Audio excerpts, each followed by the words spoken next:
Fala pessoal, sejam bem-vindos a mais um vídeo. Continuando aqui a nossa série de dicas de esculturas em biscuit. Nossa série de vídeos dessa escultura já está chegando ao fim. Então chegamos à marca aí dos 400 inscritos. Eu vi que chegou uma galera nova no canal, então sejam muito bem-vindos. Você que chegou agora aí, dá uma olhada nos vídeos para ver se você curte aí. Tem muito mais conteúdo aí no canal. Bom, vai deixando o like aí, comente o que achou. Vamos continuar aqui de onde a gente parou. Bom, no último vídeo aí a gente terminou a textura do corpo, ficou faltando só os membros. E hoje finalmente a gente vai terminar. E vamos cobrir aí os membros da frente, né, e os traseiros. Então a gente vai tirar aí uma bolinha de massa e vamos cobrir essa parte toda do membro, desse braço dele aí. A gente vai usar a técnica de espalhar a massa, que eu sempre falo nos vídeos aí. Consiste em você fixar a massa, molhar um pouco, né, antes de fixar, e espalhar com água, molhando as pontas dos dedos, e espalhar até sumir todas as emendas.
Agora a gente vai fazer o detalhamento das escamas.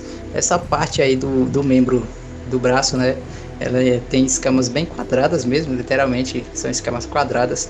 Então primeiro a gente vai fazer o esboço aí com agulha, né? O desenho de como vai ser as emendas das escamas, e depois com a ferramenta mais profundamente a gente vai terminar aí de cobrir. É importante prestar atenção usando a imagem de referência para ver as direções que as escamas seguem, e não ficar algo muito genérico com as escamas apontadas para a sua direção. Então preste atenção, salve diversas imagens de referências para estar sempre analisando. E essa parte aqui eu considero que foi até bem fácil de fazer. Então vamos ver aí como ficou.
Para cobrir os dedos é a mesma coisa, eu peguei uma bolinha de massa ali, cobri em volta do dedo, alisando com água e usando ferramenta. Então vocês vão fazer parecido com o que eu fiz aí no vídeo. Depois com essa ferramenta aí da chave de fenda eu fiz os detalhes das escamas dos dedos. E os dois dedos de trás não tem a garra, né? Não tem unha. Então eu fiz a unha a partir do terceiro dedo aí. Pode ver que eu vou fazer a garra, né? Essa garra aí.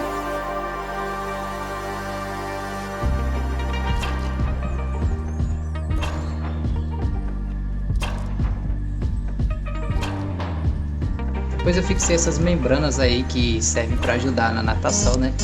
O animal a nadar. Então, mesma técnica, com a ferramenta e um pouco de água, eu fixei as membranas e fiz os pequenos detalhes nela com a agulha.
Para fazer a perna traseira é a mesma coisa, basta olhar a imagem de referência e fazer a direção das escamas todas olhando a imagem, né? Pode ver que eu tenho a imagem de referência aí.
Para fazer a textura, igualmente, a gente faz aí o esboço com a agulha e depois a gente faz aí as placas, né? Elas são bem quadradas. Então a gente faz aí a texturização.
Bom, eu fiz os dois membros do lado direito, né? E eu pulei a parte esquerda, que é praticamente a mesma coisa. Então vamos ver aí como ficou o modelo sem pintura.